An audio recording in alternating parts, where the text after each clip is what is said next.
defund the police.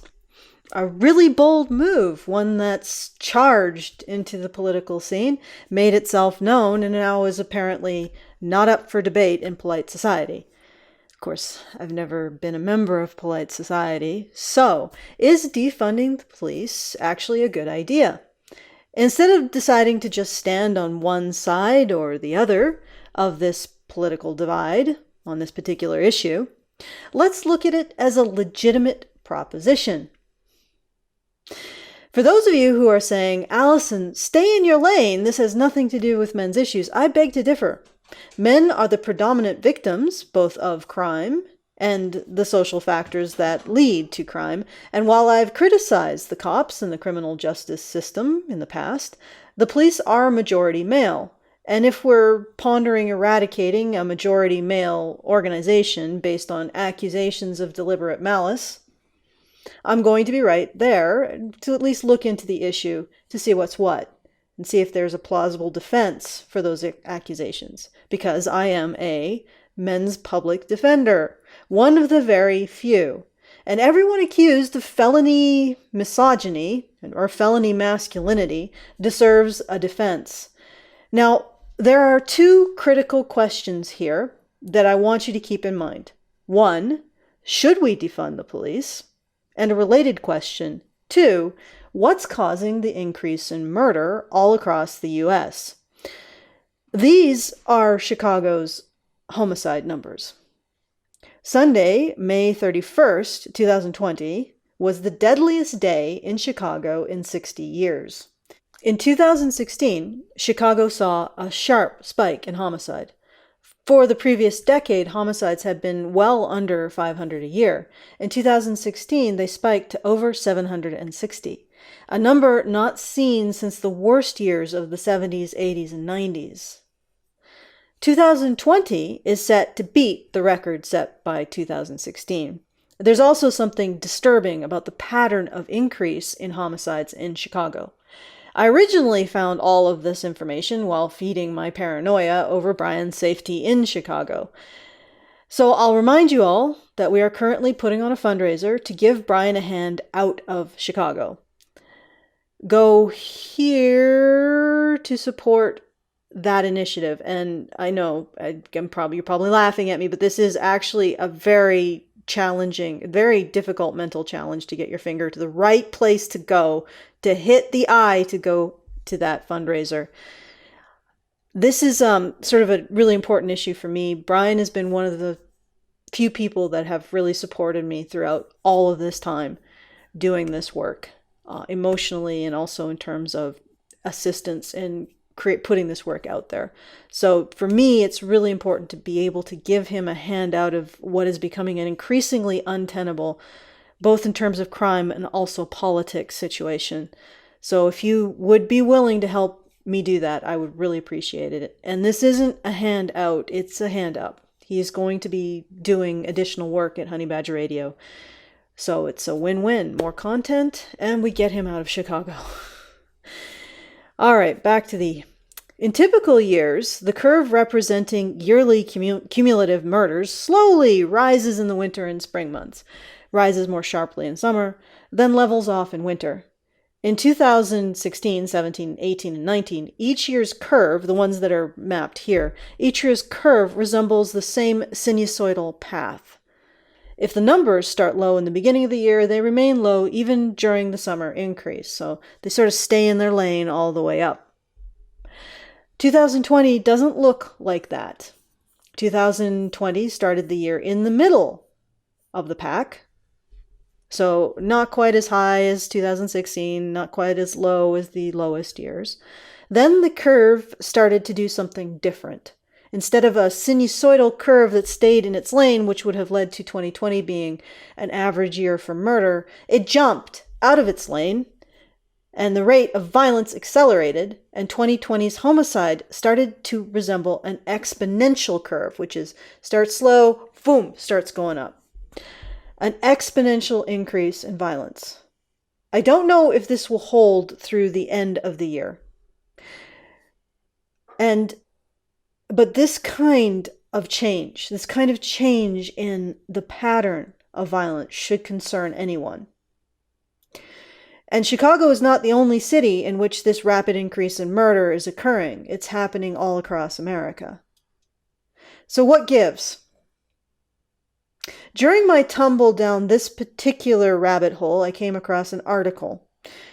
It's called, "Was There a Ferguson Effect in Baltimore? Don't Be So Sure." It was written in 2018 and it was published by our friends, the Washington Post.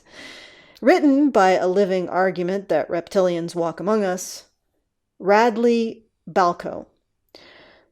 Jesus Christ, soften your look, or at least accessorize that baldness so you look a little less like a comic book villain. How about a fedora? There, that's better. Balco is discussing an article from USA Today. The article is Baltimore police stopped noticing crime after Freddie Gray's death. A wave of killings followed. First off, this guy cherry picks, like some sort of mechanized cherry picking device. It's astounding. It's remarkable. He is a specimen. He is not a lovely specimen, though. Secondly, I have a particular aversion or dislike when someone puts words in other people's mouths or constructs points of view for them that they don't have, then proceeds to not just say, "You have this point of view," by journalistic fiat, but also, "It's wrong, so you must answer for it." This point of view that I just gave you. This point of view, your point of view, that I just decided you have. USA Today engaged in some real journalism by investigating Baltimore Police's department records. It found that as cops either stop or severely cut back on what's called proactive policing, in other words, they don't stop people on the street they think are suspicious or initiate any interactions with civilians. So unless they can absolutely justify initiating interaction with civilians, they don't do it. So unless they see the person being stabbed right in front of them, they just don't get involved. They don't act on hunches. They don't act on suspicions. They don't stop certain amounts of people in a neighborhood. They just don't do that. And that can go as far as cops ignoring crime. So not like significant crime like murder, but smaller, pettier crimes as they go about their beats. Any crimes occurring right in front of them.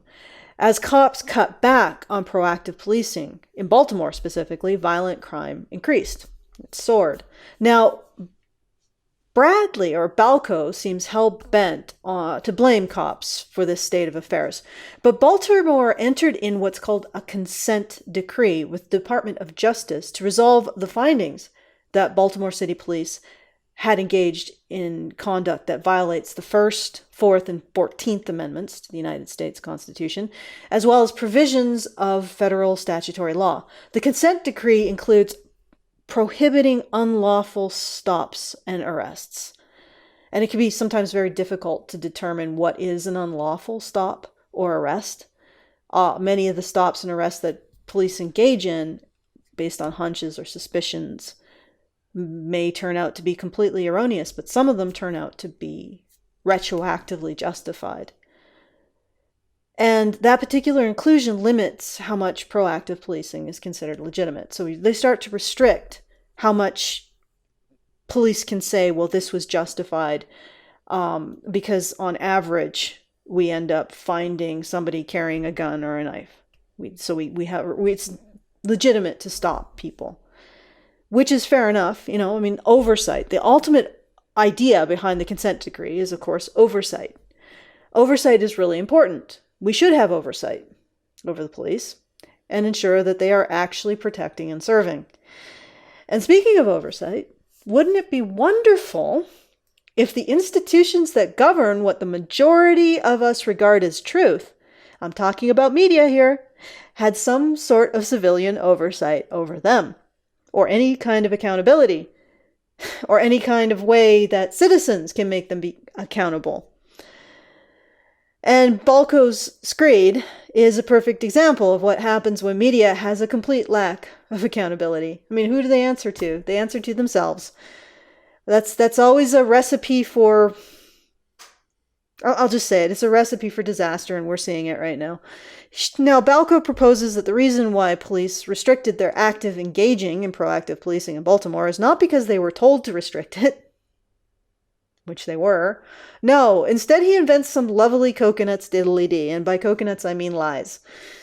The layers of mendacity here are frankly astounding. I want to surgically remove Balco's mendacity from him and preserve it in formaldehyde for future study and the edification, like the education of future generations on the nature of mendacity in the media. And that's not a threat, it's an impossibility. But I still want to do it. First, Balco says cops might stop proactively policing when they are told to stop proactively policing because they are afraid to become unwitting viral video stars. The second reason Balco proposes that cops might stop proactively policing when they are told to stop proactively policing is that they are afraid for their safety from a hostile populace. So, cops are cowards, according to Balco. Not only does Balco ignore the fact that the police have been told to restrict proactive policing in Baltimore, none of these are stated reasons why the police themselves for why they restricted proactive policing. They are inventions by Balco, and they are unnecessary ones because, get this, this could be astounding. I know you're going to be surprised. You'll be astounded and amazed by what I say next. It's just going to be, nobody ever thought of this. The reason why police restricted proactive policing in Baltimore is because there exists a consent decree calling certain types of proactive policing illegal, thus giving them a strong incentive to restrict proactive policing. In other and simpler terms, the reason why police restricted proactive policing in Baltimore is because they were told to do so. And the third rationale offered by Balco for why cops stop proactively policing when they are ordered to do so is due to legal liability. This is actually reasonable, but it's less reasonable when you realize that in order to take the legal risk to engage in certain forms of proactive policing, police also have to risk what they have been told is harm to the populace. In fact, if you actually read the USA Today article, you get this gem.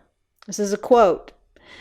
"The cops are being less proactive at the same time violence is going up," says Peter Moskos, a John Jay College of Criminal Justice professor and former Baltimore officer who reviewed USA Today's data and analysis. Cops are doing as requested. Lessening racial disparity, lessening complaints, lessening police-involved shootings. All of those numbers are just great right now. And if those are your metrics of success, we're winning. The message has clearly gotten out to not commit unnecessary policing. So, by stopping their proactive policing, cops have reduced what people, the reformers, were upset with them about and demanded that they reduce. It just so happens that when those are your metrics for success, it comes with an increase in crime, at least in Baltimore. But listen to this. This is another quote. "What it says is that if you complain about the way police do our job, maybe we'll just lay back and not do it as hard," says Jeffrey Robinson, a deputy legal director for the American Civil Liberties Union, which had advocated for an overhaul of police agencies in Baltimore and elsewhere. "If that's true," says Robinson, "if that's what officers are doing, they should be fired." Holy Christ on a cracker. You told them that those were the metrics for success. They pursued those metrics, and now you are blaming them for doing what you demanded. All right. When there was a mass shooting in Nova Scotia in which the shooter impersonated a Mountie, everyone called to make guns illegal in Canada, and I suggested we make Mounties illegal instead. I have never been fond of law enforcement or the criminal justice system. I am all for police reform. I mean, I come from a different approach. I'm concerned about the misandry among the police and the criminal justice system. That misandry eclipses any kind of racial bias, although I consider racism to be a subset of it. But you, Mr. Robinson, you, sir, you ACLU goon, you are actually making me feel sorry for cops.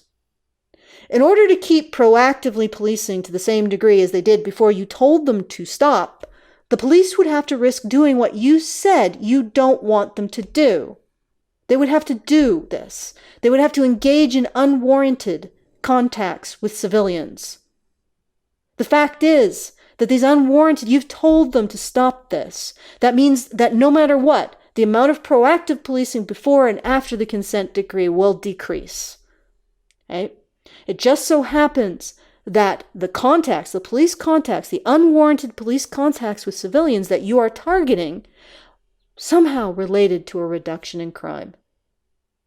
So you have to accept that as a consequence of putting these other metrics as your metrics of success rather than a reduction in crime. A lot of these consent decrees result in police departments being monitored for any contacts with civilians without probable cause. That's the illegal stop and search mentioned in Baltimore's consent decree. If the priority here is to end all illegal stops and searches, a cop will not risk stopping and searching if the situation is not clear-cut, and it often isn't. So where once the police might err on the side of stopping crime, they're erring on the side of not intervening illegally. You're telling these officers that they are traumatizing the population that they serve by making this mistake. And now you're telling them if they don't risk making this mistake, that's also illegal. They should be fired. This is just being a disingenuous asshole, Mr. Robinson.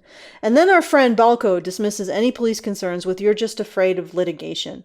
Well, yes, Balco, most people are afraid of litigation when they do something potentially illegal, or should be. But also maybe the cops are afraid of hurting people. Like, the reformers said they will. After all, these unwarranted contacts with civilians, which is where all the contention is happening, are traumatizing, are they not? So this has to be a new low for whatever political persuasion Balco and Robinson represent. You set a standard of behavior for the cops oblige you, then you invent a bunch of straw man reasons for why the cops did what you told them to do, aside from the fact that you told them to do it, in order to continue to blame the cops for any negative fallout of doing what you told them to do. Reformers, stop doing proactive policing, cops. Okay, well, we'll stop doing proactive policing. Reality, oops, looks like crime increases. Reformers, that's because cops stopped doing their job and should be fired. Nothing to do with us. This is so full of fuck. It's so full of fuck.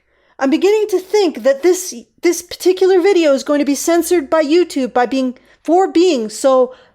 having too much fuck in it. So much fuck I can't even get that sentence out. Anyway, the lying continues. As it always does with the media ministry of truth that is accountable to none but itself. How about we defund the media? Any takers? Any at all? Balco goes on to justify blaming cops for doing what they're told, for the effects of doing what they're told, by pointing out that there are other cities in which consent decrees have started to limit proactive policing. And we don't see an increase in crime in those cities, boy howdy. Because Balco had so incised me with the game he played, blaming the cops for doing what they were told and inventing a bunch of malicious bullshit about why, I actually looked into all of the cities he listed. Philadelphia, Seattle, and Newark. Guess what? If you thought what I just told you was disingenuous fucktardery, oh boy, Balco manages to top what he did here. And then top it again. There's a lot of topping going around. Okay, next part in my series on defunding the police. I'll be looking into the situation in Philadelphia, Seattle, and Newark, and why apparently there's no connection between consent decrees and an increase in crime. It's not what you think. Actually, it might be what you think. It might just be what you think. But it's not what Balco thinks.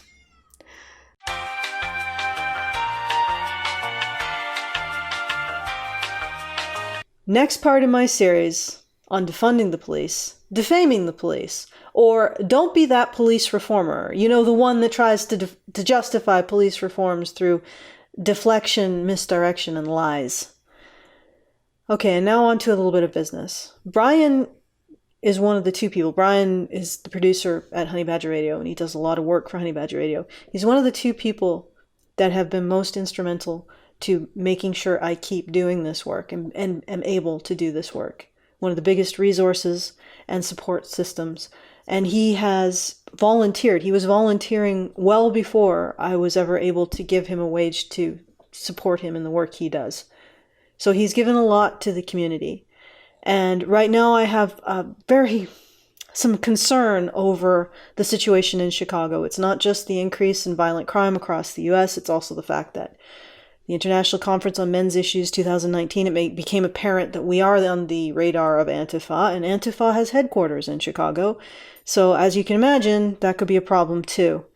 So if you find this chaos, this chaos, and what's happening in Chicago concerning, please help me to... Shilling again, are you? Found some other scurrilous reason to pursue your bottomless quasi-autonomous flim-flammery? What nonsense are you on about this time?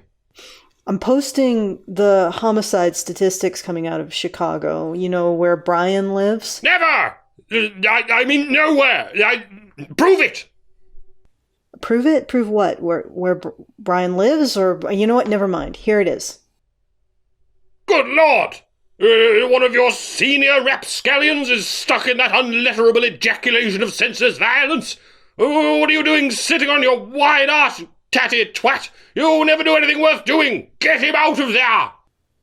That was what I was trying to do. Ah, likely a story. You just so happen to be asking for something I told you to do. Is that it? Am I to believe such a risible stinker of an about-face? Codswallop, I say! But... And what the dickens is happening with this bloody, For heaven's sake, I've never seen stocks go up and down as erratically as this. What on earth is going on out there? Someone ought to lock you people down. I mean up. Which is the good one? I can't take it anymore. I've had it up to my epiglottis. With all this ruddy butt-cheekery, I'm going to my case. Take me out again when it's humanly possible to be more mad than the world. Goodbye, 2020, you switchbacking sinkhole of an era. Well, I never... Okay. I don't even know what that was about, but let's get back to what I was talking about. If you want to support Brian and Lindsay getting the hell out of Chicago, go here and click the I, or go to www.feedthebadger.com/project/escape-chicago. This isn't a handout, it's a hand up. This will enable me to be able to make more work available for Brian and Lindsay during this transition so that they can get out quicker. And so it's a win-win. You all get more content, Brian and Lindsay get out of Chicago, and you get more badgery goodness out of the deal. So once again, www.feedthebadger.com/projects/escape-chicago. Thank you for your kind attention, my lovely specimens. Have a nice day.